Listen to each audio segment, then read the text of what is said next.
के रुझानों से दोपहर 2 बजे तक तो तकरीबन ये तय हो गया है कि भाजपा हरियाणा में हैट्रिक लगाने जा रही है और वहीं कांग्रेस को एक बार फिर हार का सामना करना पड़ेगा। चुनावी रुझानों में हरियाणा की 90 सदस्य विधानसभा में कांग्रेस गठबंधन को तकरीबन 35 सीटें मिलती दिख रही हैं। वहीं भाजपा यहां इतिहास बनाने जा रही है। भाजपा को करीब 50 सीटों पर जीत मिलती नजर आ रही है। माना जा रहा है कि हरियाणा की ये हार कांग्रेस के लिए बड़ा झटका साबित हो सकती है।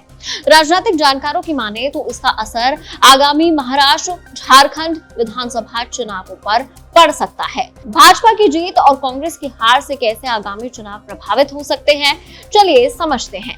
बात करते हैं बीजेपी की। एग्जिट पोल के आंकड़ों के बाद ऐसा लग रहा था कि बीजेपी हरियाणा का रण हारने वाली है।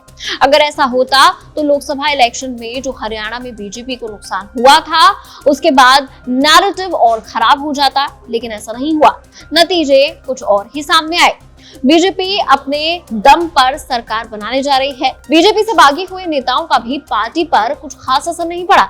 अब सबसे पहले तो महाराष्ट्र को चुनाव से पहले ये सीधा संदेश जाता है कि ना तो मोदी फैक्टर कम हुआ है और ना ही बीजेपी की पकड़ राज्यों से छूट रही है। ऐसे में बगावत के सुर शायद कम उठेंगे। ये कयास लग रहे थे कि शायद एकनाथ शिंदे आखिरी मोमेंट में बीजेपी को झटका दे सकते हैं, लेकिन शायद ये नतीजा इन कयासों पर विराम लगा देगा।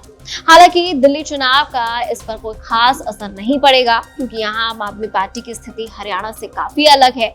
वहीं झारखंड में भी एक स्ट्रॉन्ग मैसेज जाएगा। बीजेपी को झारखंड में सत्ता पलटने का फेयर चांस मिलेगा।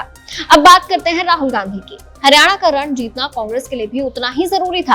राहुल गांधी की लोकप्रियता में लोकसभा चुनाव के बाद भारी इजाफा हुआ था, लेकिन हरियाणा में राहुल की ताबड़तोड़ रैलियां भी गेम नहीं बदल पाई। ऐसे में कांग्रेस की स्ट्रैटेजी पर भी सवाल उठेंगे।